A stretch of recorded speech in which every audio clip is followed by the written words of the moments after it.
Maraming salamat po. At magandang hapon po sa ating lahat. Kaya kumibo tayo ngayon.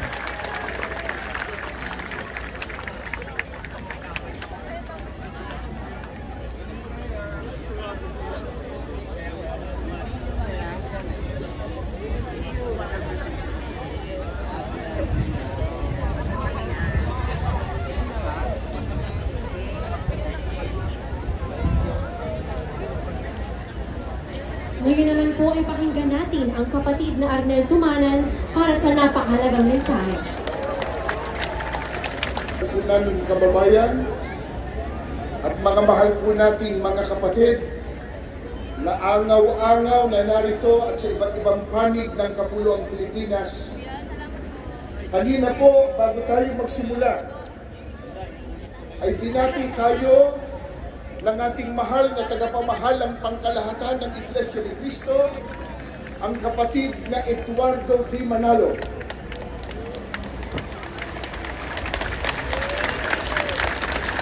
Bayaan niyong tayo naman ang bumati sa kanya ngayon. Sabihin po natin, magandang araw po ka Eduardo. Magandang araw po, mahal na Eduardo. Isa pa.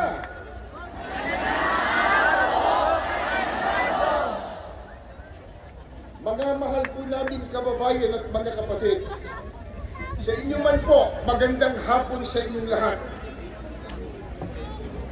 Maraming salamat po sa inyong pagdalo at pakikiisa sa isang dakilang at makasaysayang aktibidad na ito. Narito tayo ngayon mula po sa iba't ibang sektor ng lipunan, iba't ibang reliyon, iba't ibang samahan at sangay ng pamahalaan upang isagawa po ang ganitong mapayapang pagkilos. Gaya po ng ating tema, pambansang rally para sa kapayapaan. Isigaw po natin ang kapayapaan! Kapayapaan! Kapayapaan! Kapayapaan!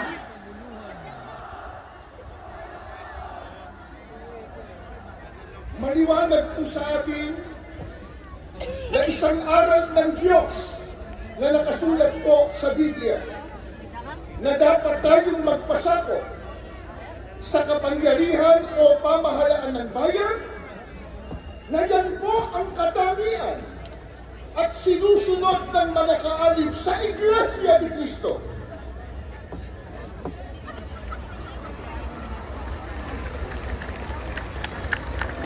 Patuloy din po natin iginagalang at pinaninindiganan ang simulain ng paghihiwalay ng pamahalaan at relihiyon na itinatadhana po ng ating saligang batas.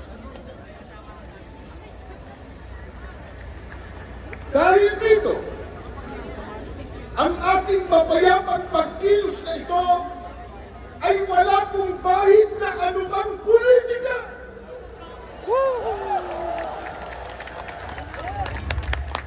Ni hindi po tayo nanghihimasok sa mga pinuno ng ating bayan sa pag-ungit nila ng pamahalaan. Hindi po natin nais makialam sa pagpapatakbo ng pamahalaan ng ating bansa. Ano po ang nais ng maraming kababayan po natin at nag-angaw-angaw na kaalib sa Iglesia ni Cristo narito ngayon? Ang nais po natin, ang maliit na tinig na ngayon ay pinagsasama-sama natin sa ating rally, mapakinggan naman ng pamahalaan.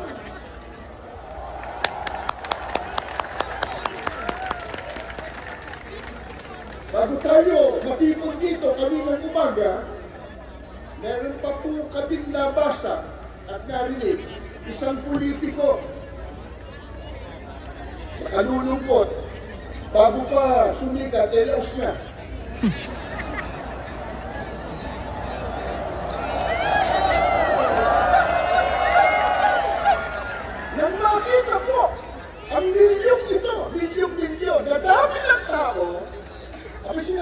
kanina, kahit marami yan, minurya pa rin sila.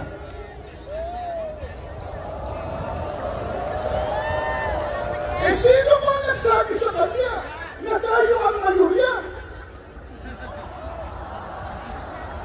Pero, sa dami natin ngayon, at sa lakas ng tinig ng mga mamamayang Pilipino, eh parang tayo na ang nasa mayurya.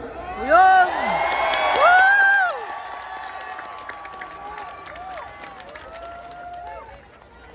Ang totoo na ito sana ay maunawaan at maintindihan ng marami, lalo na ng mga namumuno sa ating bansa, na itong ginagawa po natin, mga mahal naming kababayan, sa pamumuna ng Iglesia ni Cristo, ay pagtulong natin sa pamahalaan.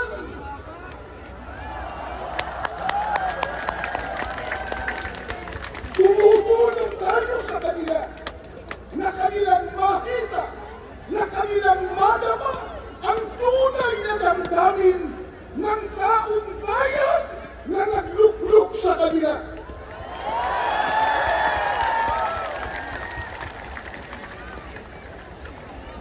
Mula pa kanina, sa mga naunang nagsalita at maging sa mga video presentation, ay ipinakita na po kung gaano katindi at karami ang problemang dinaranas ng ating bansang Pilipinas. Na yan po ang dapat na unahin na asikasuhin at bigyan ng solusyon ng mga naluklok sa tungkulin o namumuno sa ating bansa.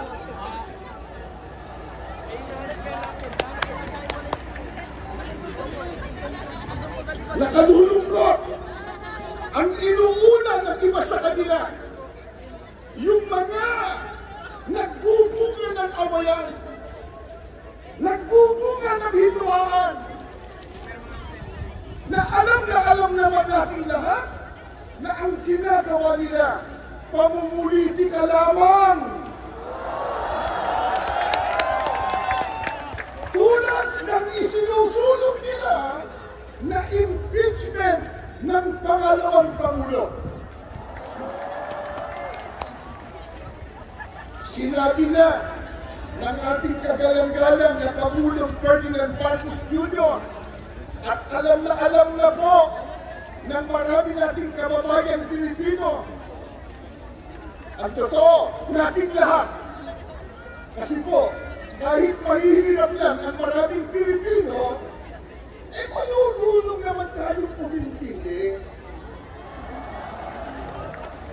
Hindi tayo magmang. Isigaw nyo nga, hindi magmang.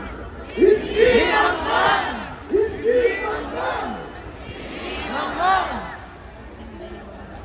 At lalong hindi tayo bobo.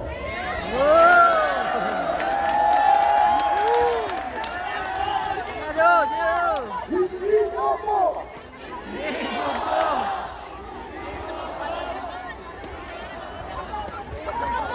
Ay! Sana marinig yan sa nabigado.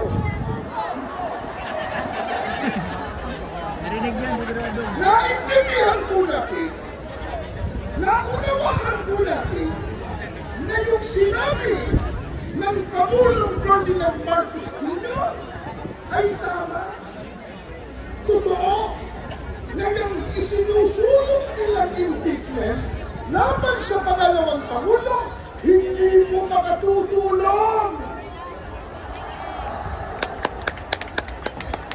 Hindi po makapag-aangat ng kalagayan ng pamumuhay ng kahit isang Pilipino. Ang tanong, yan ba naintindihan ng mga mambabatas? Hindi! Naintindihan? Mabata! Eh may ginawa silang manifesto raw eh, na sila daw ay nagkakaisa na suportahan ang Pangulo ng ating bansa. Kaya lang, nakapagtataka, ang kanilang ginagawa, kabaliktaran. Sa pagkatahasang ng sinasalukat, kinokontra yung sinabi ng Pangulo ng Pilipinas. Mga kaibigan, mga kababayan, at mga mahal po namin mga kapatid, hindi maikakaila, matindi na ang problema nararanasan ng ating bansa, lalo na po sa ekonomiya. Hindi po ba, yan ang dapat talagang unahin at bigyang solusyon, bigyang prioridad ng mga namumuno sa ating bansa. Kaya na nabanggit natin, nakalulungkot po sapagkat hindi yan ang nakikita natin ginagawa ng iba sa kanila. Ang ginagawa ng iba ay nagpapalubha sa problema pangkabuhayan ng Pilipino. Ang magbigat pa, yung ginagawa nila, nagtutulot ng bahabahagi, nagtutulot ng kaguluhan, hidwaan at pagtatalo.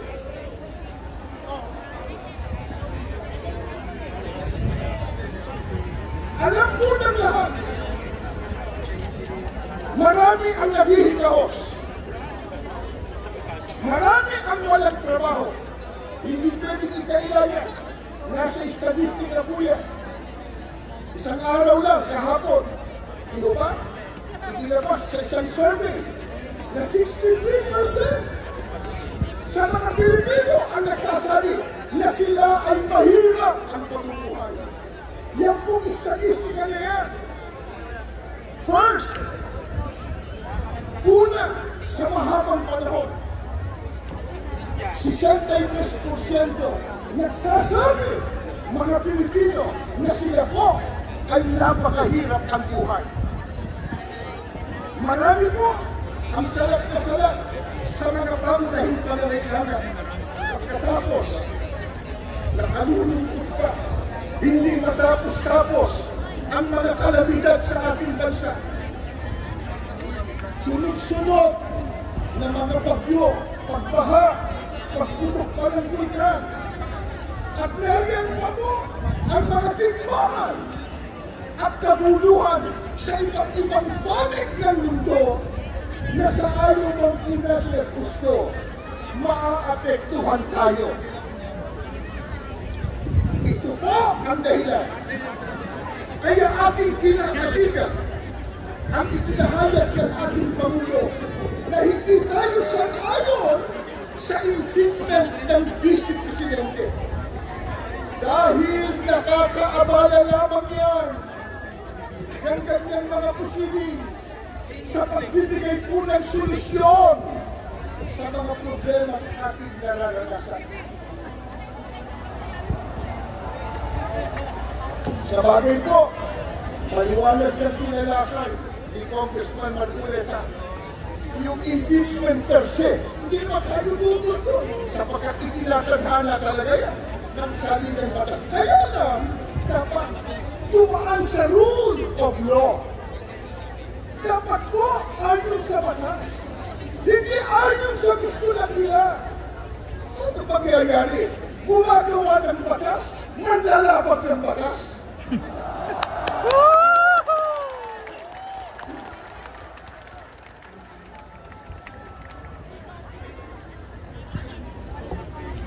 Kaya, ang ating panawagan sa mga mahal po nating leader sa ating bansa, gaya ng nakasulat sa inyong mga placards at inyo pong sinisigaw, mga kapatid at mga kababayan, unahin po natin ang tao, hindi ang kapakanan ng partido.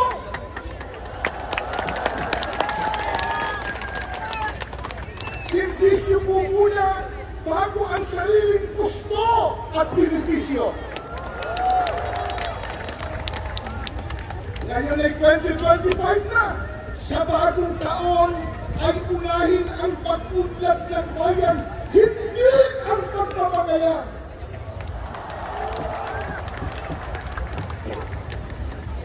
Ano ang pinakaminiti at hinahanap ng bawat isang mamamayang Pilipino, ng bawat isang narito? Kaya tayo nagpakapagod, nagkuya, nagugo pang iba, bumasta kayo ng salapi, gumugol kayo ng panahon. Katakot-takot ang inyong sakripisyo. Bakit? Ano po ba ang pinakahahangad po natin matamo? At paano yun matatamo? Tuturuan tayo, hindi ng politiko, kundi ng Diyos sa pamamagitan ng kanyang salita na nakasulat sa Biblia.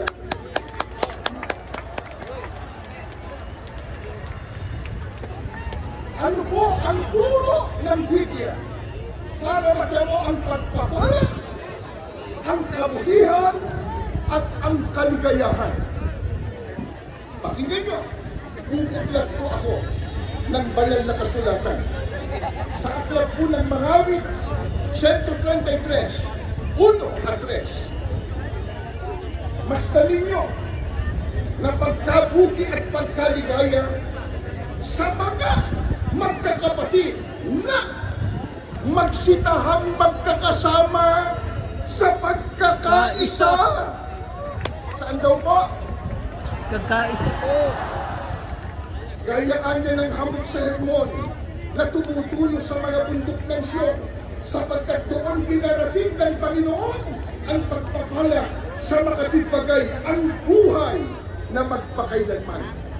Ano po ang turo ng Biblia para makamit po natin ang pagpapala, ang kabutihan at kaligayahan?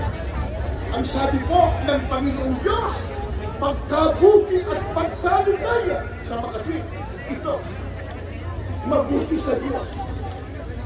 Kung minamasama ito ng ibang mga tao, sa Diyos, mabuti po ito. Ano po ang sabi ng Biblia?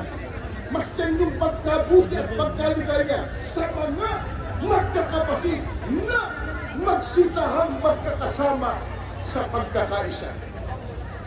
Mga kababayan at mga kapatid, ano ba itong ginagawa natin ngayon?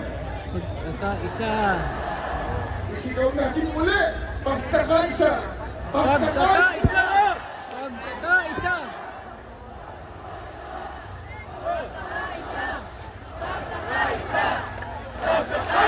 Katunayan na pagka nagsama-sama at nagkaisa, ito po ay mabuti sa ating Panginoong Diyos. Sapagkat ang sabi pa ng Biblia, doon ipinarating ng Panginoon ang pagpapala. Pagpapalain? Kaya pagka nagkaisa, paano ka pagpapalain kung watak-watak? Paano ka pagpapalain kung may hitwaan? Kung may kampi-kampi? Sa makatwid, yan po ang pinakalundo ng ating rally na ito.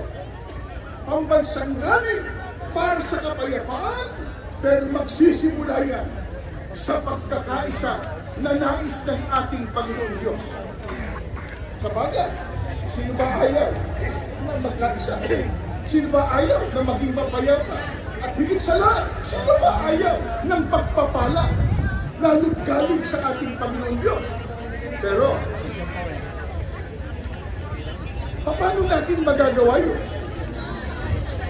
Magkakaiba tayo ng lingwahe. Meron tayo dito mga kapatid.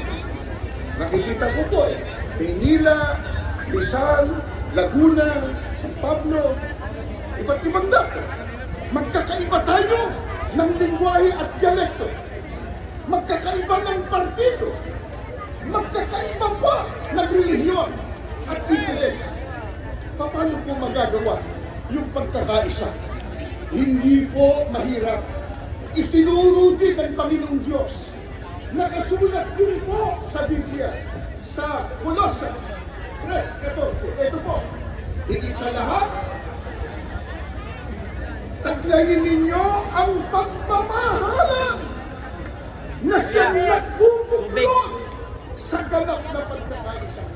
Kaya magkano? Paano po mabubuklod sa pagkakaisa? Kailangan pala ang pagmamahalan. Bagamat may kanya-kanya tayong opinyon sa isang partikular na issue, iba't ibang kalagayan ng ating buhay o interes. Pero kung udyok ng pagmamahalan sa isa't isa, lalo't pagmamahal sa ating bansa, tayong lahat mabubuklod sa pagkakaisa.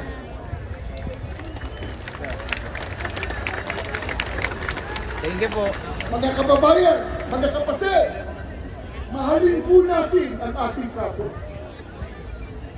Mga kababayan, mga kapatid, mahalin po natin ang ating bansa.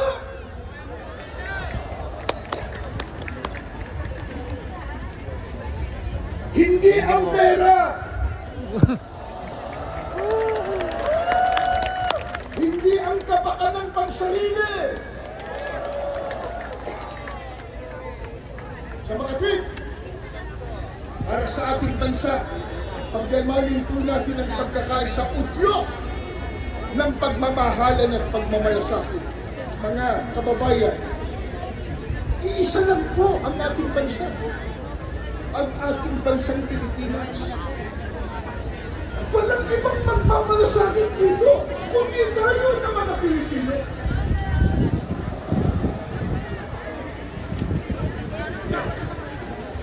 Magkaisa tayong lahat, ipagmalasakit natin ang kapakanan ng sambayanang Pilipino.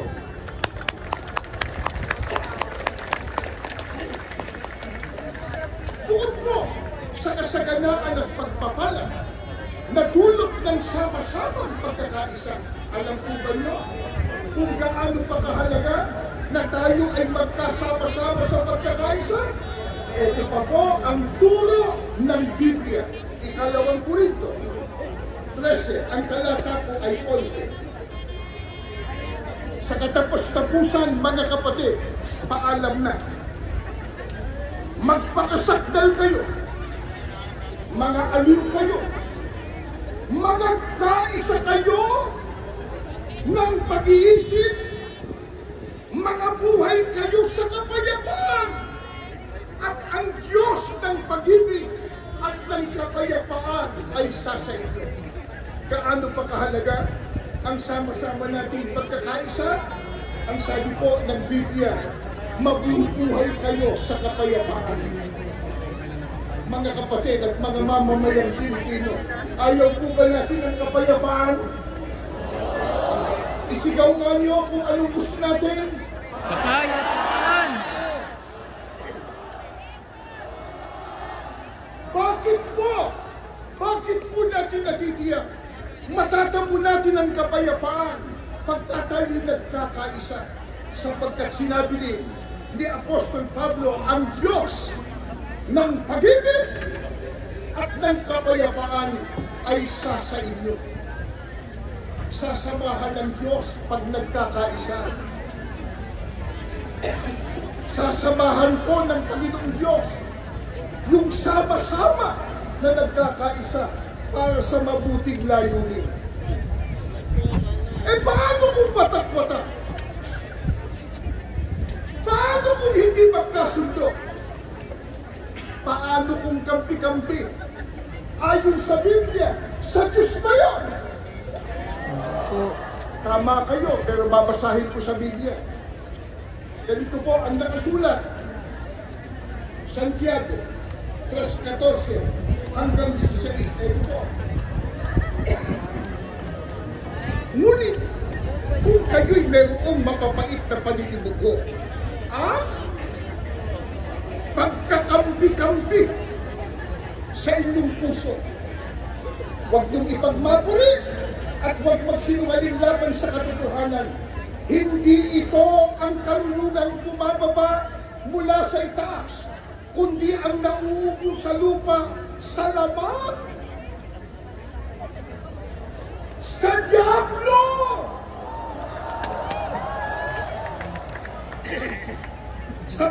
kung saan mayroong paninibugho at pagkakampi-kampi, ay doon mayroong kabuluhan at lahat ng gawang masama. Pagkampi-kampi, watak-watak, away ng away, hindi magkasundo, sa Diyos ba yun? Hindi po. Ang sabi ng Biblia, huwag niyong ipag-yapang yan. Huwag niyong ipagpapulit. Yan ganyan. Hindi galing sa itaas. Yan ay sa lupa, sa laman, sa diablo. Mga kababayan at mga kapatid, papayag pa tayo maging sa diablo? Hindi po. Magkaisa tayo. Yung ayaw, bahala na sila kung sa diablo nila gusto.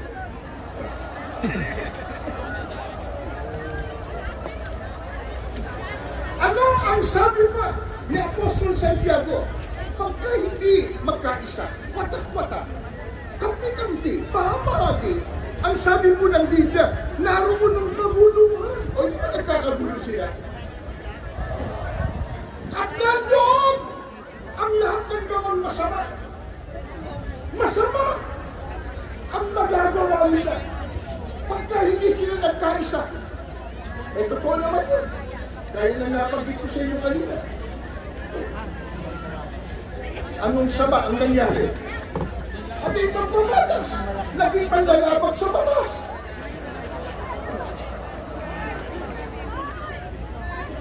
At merong sinabi ang Panginoon Jesucristo, pagka ang isang gobyerno o kaya isang kaharian nagkawatak-watak, hindi magkaisa, ano ending niya?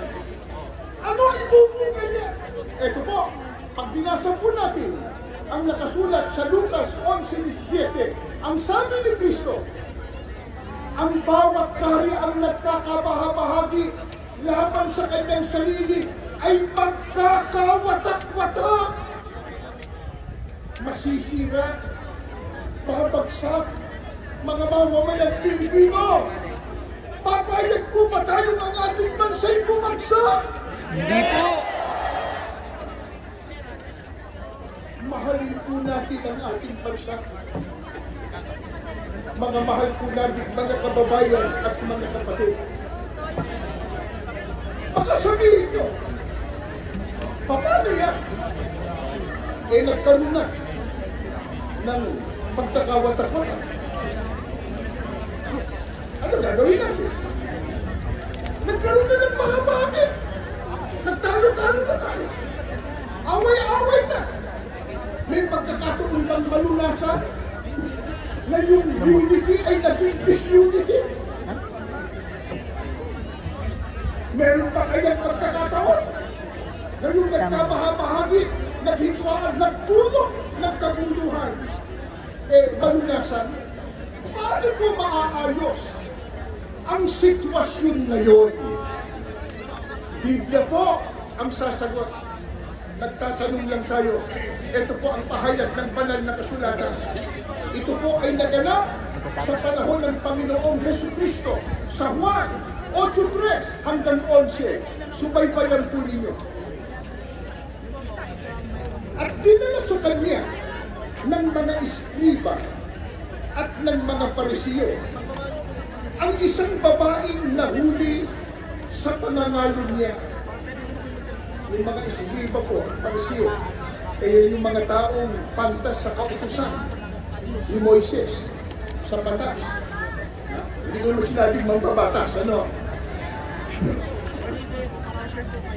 Kundi ang sabi sa kasaysayan na yung mga scribes, scribes, mga parisiyo, mga pantas sa kautusan at batas sa panahon ni Moises. Itutuloy ko po.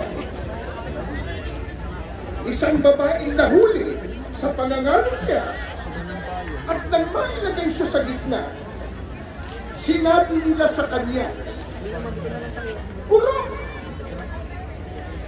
Nahuli ang babaeng ito sa kasalukuyan ng pangangalo niya." Ito sabi ng mga iskriba at parisiyo, tinanong si Kristo, ano pa ang kanilang ikini?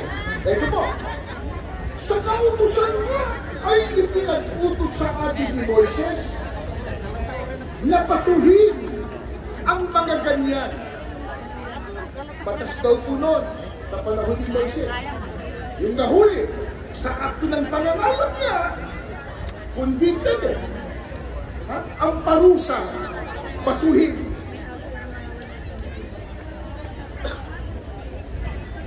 Ano nga ang iyong sabi tungkol sa kanya? Nako, tinatanong ng Panginoon Kristo ng mga Eskriba at Pariseo, at ito'y kanyang sinabi. At ito'y kanilang sinabi na siya'y sinusuko upang sa kanya'y may maisumpong sila. Ang nakalulungkot po pala nito, itong mga Eskriba at Pariseo, tinatanong si Kristo, hindi para malaman kung ano katotohanan. Masama motibo. Tinutugso si Kristo para makakuha ng pwedeng ibang sumbong sa kanya. Maaari sa pamahalaan noon o kaya sa pamahalaan ng relihiyon ng nakararami noon. Sa mga kapit, masama layo niya. Ano po ang ginawa ng Panginoon si Kristo? Dapat yumuko si Jesus at sumulat ng kanyang daliri sa lupa. Dapat na sila'y nagpatuloy ng pagtatanong sa kanya. Ayaw tumigil ng mga Eskriba at Pariseo. Kinukulit ang Panginoon si Kristo. Ano masasabi mo niya? Ito batas eh. Sa kautusan ni Moises eh. Nahuli yan sa kasalanan. At sa kanya sinabi, ito po sabi ng Panginoon si Kristo, datapatan sila'y na nagpatuloy ng pagtatanong sa kanya, ay umunat siya, at sa kanila'y sinabi, ang walang kasalanan sa inyo ay siyang unang bumato sa kanya. At muli siyang yumuko, at sumulat ng kanyang daliri sa lupa, at sila, nang ito'y kanilang marinig ngayon, nagsialis na isa-isa. Nakahiya. Na nagpasimula sa katanda-tandaan hanggang sa kauli-hulihan at iniwang mag-isa si Jesus at ang babae sa kinaroroonan dito sa gitna. At umunat si Jesus at sa kanya'y sinabi, babae, saan sila nangaroroon? Wala bagang taong humatol sa iyo? At sinabi niya, wala sino man, Panginoon. At sinabi ni Jesus, ako man, hindi rin hahabol sa iyo. Humayo ka ng iyong lakad. Mula ngayon, huwag ka lang magkasala. Ito po, sa panahon mismo ng ating Panginoong Kristo. Yung babae, nahuli sa akto ng pangangalan niya. Yung mga tao noon, lalo na yung pantas sa kautusan ni Moises, Eskriba at Pariseo, tinanong siya, ano gagawin ngayon niya? Nagkasala. Sa batas, dapat nabatuhin niya. Ang sagot ng ating Panginoon Kristo, yung anyang walang kasalanan sa inyo, siyang unang bumato sa kanya. Isipin po ninyo, hindi siya hinatulan ng Panginoong Jesucristo. Hindi siya napunta ng ating Panginoong Jesus. At lalong hindi siya kinulong. Pero ang tanong, nagsawalang kibuba ang ating Panginoong Jesucristo. Hindi naman siya umirit. Hindi po. Hindi na pinunsinti ang babae sapagkat sinabi niya, ako man hindi hahatol sa iyo, pero humayo ka ng lakad mo. Mula ngayon, huwag ka nang magkasala. Inakay niya na magbagong buhay.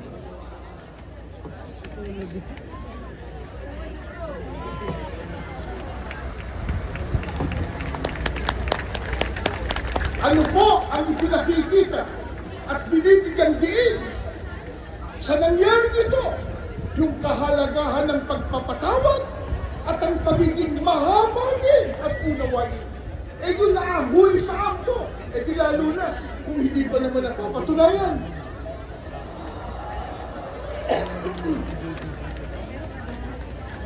Mga mahal po nating kaibigan, mga kababayan, at higit sa lahat mga kapatid, sa buong kabuluang Pilipinas, ang marami po'y nagtitipon-tipon din sa iba't ibang dako sa mga rehiyon at mga lalawigan. Nasabi ko na po sa inyo kanina, alam po namin at alam ninyo kung gaano ang puhunan ninyo sa dakila at makasaysayang rally ito. Marami sa inyo na hindi na nakatulog kagabi. Marami sa inyo ang lalayo ng Ilocos. Marami sa inyo na buya, nagutom. Pero mga kapatid at mga kababayan, ang lahat ng yan ay hindi po sayang. Ang lahat ng yan, ang ating puhunan at sakripisyo, hindi po walang kabuluhan sapagkat handog natin yan sa ating sambayanang Pilipino.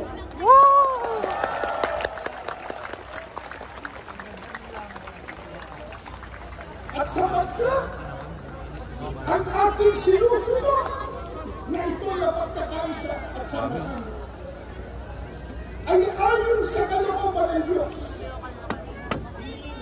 na inudyok sa ating tagapamahalang pangkalatang kapatid na Eduardo Manalo. Mga kapatid na nakakarinig ng tinig na ito, lahat ng hirap natin, lahat ng sakripisyo, alay natin sa Diyos at sa ating Panginoong Hesus. Maraming salamat po. Magandang hapon po sa inyong lahat. Tumayo kayo at tayo po ay mananalangin at magpasalamat sa Diyos.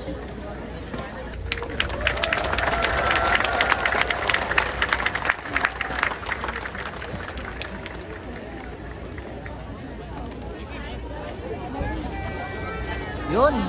At ito nagtatapos yung program. At siguro Mga kapatid!